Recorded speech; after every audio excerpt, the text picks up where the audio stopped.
आज के एपिसोड में हम डिस्कस करने जा रहे हैं टिम फेरिस की किताब जिसका नाम है 4 आवर वर्क वीक। काफ़ी ट्रेंडिंग किताब है, बहुत से रीडर्स इसे पसंद कर रहे हैं और इस किताब के टाइटल से ज़्यादा इंटरेस्टिंग है इसका subtitle which is escape the 9 to 5, live anywhere and join the rich.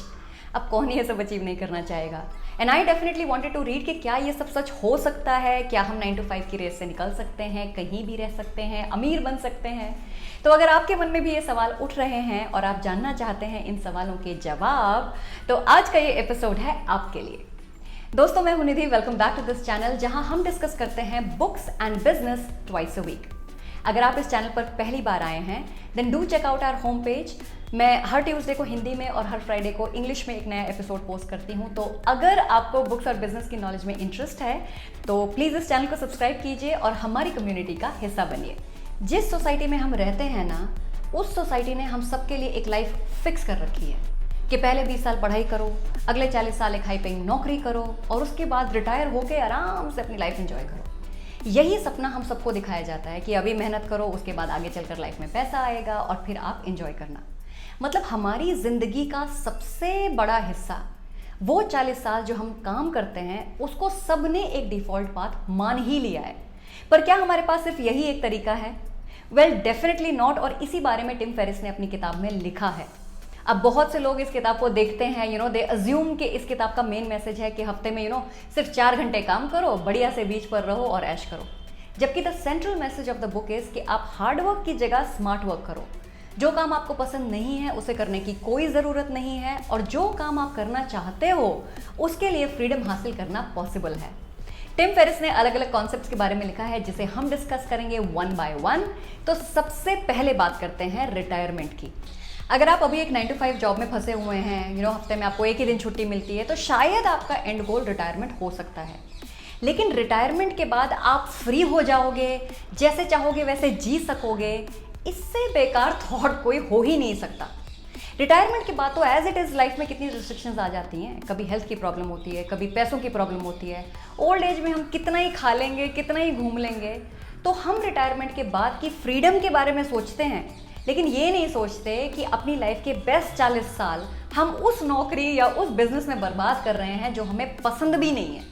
In fact retirement के बाद भी लोग खुद को बिजी रखने के लिए कभी इनकम के लिए या तो जॉब के बारे में सोचते हैं या बिजनेस के बारे में सोचते हैं।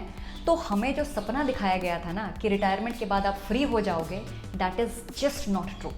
और इसलिए रिटायरमेंट किसी का भी सपना नहीं होना चाहिए। Please don't waste the prime 40 years of your life doing what you don't like to do, बल्कि उस काम को करने के बारे में सोचिए जो कि आपको पसंद है। The next concept is the concept of money. अब अगर मैं आपसे कहूँ कि मैं साल में 3 लाख रुपए कमाती हूँ और मेरा दोस्त वैभव साल में 15 लाख रुपए कमाता है और मेरा आपसे सवाल ये है कि हम दोनों में से ज़्यादा रिच कौन है, तो आप क्या कहोगे? आप कहोगे ऑफ कोर्स वैभव, वो आपसे 5 गुना ज़्यादा अमीर है, करेक्ट। लेकिन अगर मैं आपको बताऊं कि मैं हफ्ते में सिर्फ 10 घंटे काम करती हूं और वैभव हफ्ते में 80 घंटे काम करता है, तब आप क्या कहोगे? If you calculate you will find out कि पर आवर मैं वैभव से ज़्यादा कमा रही हूँ। I earn about 526 rupees every hour and he earns about 360 rupees every hour. अब आपको थोड़ा सा इंटरेस्ट आ रहा होगा, लेकिन बात यहाँ ख़त्म नहीं हुई है। There are more factors. वैभव की जॉब मुंबई में है और अगर वो मुंबई के अलावा कहीं भी और जाएगा तो उसको इतनी सैलरी नहीं मिलेगी, लेकिन मुझ पर ऐसी कोई रिस्ट्रिक्शन नहीं है। भाई, मैं तो कहीं भी रहकर इतनी इनकम अपनी जनरेट कर सकती हूँ। एक और बात, जब वैभव अपनी वाइफ को लेकर किसी फाइन डाइन रेस्टोरेंट में जाता है तो उन दोनों का खाने का बिल करीब 10,000 रुपये आता है। लेकिन जहाँ मैं रहती हूँ वहाँ अच्छे से अच्छी जगह 2 जनों के खाने के 3 से 4,000 रुपये लगते हैं। अब बताओ कि हम दोनों में ज़्यादा अमीर कौन है? नाउ यू विल से निधि, तुम अमीर हो। तो रिलेटिव मनी यानी जो पैसा दिख रहा है और एब्सोल्यूट मनी यानी कि जो पैसा यूज़ हो रहा है, उसमें बहुत बड़ा फ़र्क है। अगर आप साल के 1 करोड़ रुपए भी कमाते हो लेकिन आपके खर्चे 99 लाख हैं, तो आप करोड़पति कहाँ से हुए? So never confuse your absolute income with the relative income, क्योंकि इनकम की चमक में हम सालों साल वो काम करते रहते हैं जो हमें पसंद भी नहीं है and the worst part is कि एंड में कुछ पैसा भी नहीं बचता है। अब यहाँ एक प्रॉब्लम और है। कई लोग ऑफिस में बिना कुछ किए बिजी रहने में इतने माहिर होते हैं and they are very proud to tell people कि मैं 10 बजे घर गया, मैं 11 बजे घर गया। बॉसेस एक्सपेक्ट करते हैं कि एम्प्लॉयज़ 8 घंटे, 10 घंटे, 12 घंटे ऑफिस में काम करते रहें। इसीलिए लोग भी काम करते रहते हैं। जो काम जल्दी खत्म हो जाना चाहिए उस एक काम को कंप्लीट करने में 12-12 घंटे लगाते रहते हैं, ताकि बॉसेस नाराज़ ना हो, उनकी नौकरी बची रहे, उनके जेब में पैसा आता रहे। जल्दी और एफिशिएंटली काम खत्म करने वाले एम्प्लॉयज़ को सब काम चोर समझते हैं। तो सिस्टम में कुछ ऐसा बन गया है कि अगर आप चाह कर भी काम जल्दी खत्म करो, तब भी लोग आपको काम खत्म करने नहीं देंगे। आपको 10-12 घंटे ऑफिस में रुकना ही पड़ेगा। और इसी वजह से हमें अपने ड्रीम्स पर काम करने का समय ही नहीं मिलता और पता ही नहीं चलता कि 40 साल कब निकल गए। अगर आपको भी लगता है कि मेरे पास टाइम ही नहीं है, तो इस सोच को बदलने के लिए आपको परेटो प्रिंसिपल समझना होगा। ये प्रिंसिपल कहता है कि हमारे 20% एफर्ट्स 80% रिजल्ट्स प्रोड्यूस करते हैं। तो समय बचाने के लिए आपको वो 20% एफर्ट्स, वो 20% काम आइडेंटिफाई करने हैं जिनसे आप 80% रिजल्ट प्रोड्यूस कर सको। तो जो काम आप दिन भर में करते हो उसमें से 20% हाई प्रोडक्टिविटी एफर्ट्स पर आपको फोकस करना है और जो 80% काम है जो नॉन प्रोडक्टिव है उसे आपको एलिमिनेट करना है। When you do that you will save a lot of time to pursue your dreams. अगर आपको और भी समय बचाना है तो उसका तरीका है आउटसोर्सिंग।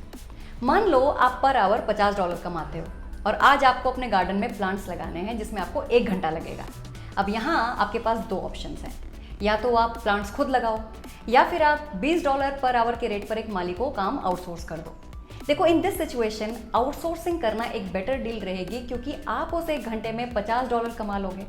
माली की $20 की पेमेंट के बाद भी आपके पास $30 बच जाएंगे।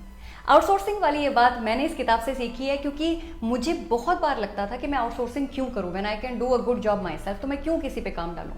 पर अगर मुझे अपने बिजनेस को एक्सपैंड करना है तो मुझे टाइम चाहिए और उसके लिए मुझे काम को आउटसोर्स करना ही पड़ेगा। लेकिन आउटसोर्सिंग करने से पहले एक बात ये ज़रूर देख लेना कि जो काम आप एलिमिनेट कर सकते हो उसे एलिमिनेट करो, आउटसोर्स नहीं। बाय द वे, आपने कभी मिलियनेयर्स की लाइफ देखी है? उनके पास ड्राइवर्स होते हैं, शेफ़ होते हैं, घर में हाउसकीपर होते हैं, कितने सारे हेल्पर्स होते हैं। इसलिए नहीं कि वो लेज़ी होते हैं, बल्कि इसलिए ताकि वो अपना समय बचा सकें और कुछ बड़ा कर सकें। मोस्ट ऑफ द मिलियनेयर्स अपना टाइम बचाकर उन 20% काम पर इन्वेस्ट करते हैं जिनसे या तो वो और पैसा कमा सकें या फिर अपनी फैमिली के साथ टाइम स्पेंड कर सकें। तो अनइम्पॉर्टेंट टास्क को आउटसोर्स करके अपने लिए टाइम क्रिएट करने की आदत डालो। Outsource your work, save your time and do what you like. इस किताब का आखिरी और सबसे इंपॉर्टेंट टॉपिक है कि बहुत सारे मिलियनेयर्स और रिटायर्ड लोग डिप्रेस्ड क्यों रहते हैं। वो इसलिए क्योंकि उनके पास बहुत सारा फ्री टाइम होता है। लेकिन एक मिनट, अभी तो हम समय बचाने की बात कर रहे थे, तो अब क्या हुआ? See the thing here is कि जैसे हर चीज़ के 2 पहलू होते हैं ना, वैसे ही अगर हम टाइम सेव करें तो उसके भी पॉजिटिव और नेगेटिव दोनों हैं। जब आप अपनी लाइफ से सब बुरी और अनइम्पॉर्टेंट चीज़ें हटा देते हो, तब भी आपकी लाइफ में सिर्फ अच्छी चीज़ें ही नहीं बचती हैं, आपके पास बचता है खालीपन।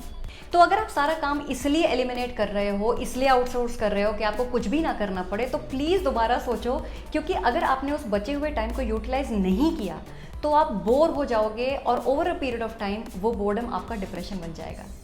तो कुछ ना करने का एंड गोल बिल्कुल नहीं होना चाहिए, बल्कि एंड गोल ये होना चाहिए कि कुछ ऐसा किया जाए जिससे आपको एक्साइटमेंट मिले, आपको खुशी मिले।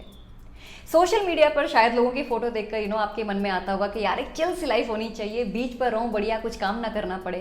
Well, you can definitely do that, लेकिन वो कितने दिन अच्छा लगेगा, ये मेरा सवाल है। 2 हफ्ते, 2 महीने या 2 साल के अंदर वो दिन आ ही जाएगा जब आपको बीच पर जाने के नाम से चिढ़ होने लगेगी। So if you are creating free time, then you also need to have a plan to utilize that time. जिंदगी का मतलब है सीखना। जब तक काम है, आप बिजी हो और आप वो कर रहे हो जो आप चाहते हो, इससे अच्छा तो कुछ हो ही नहीं सकता।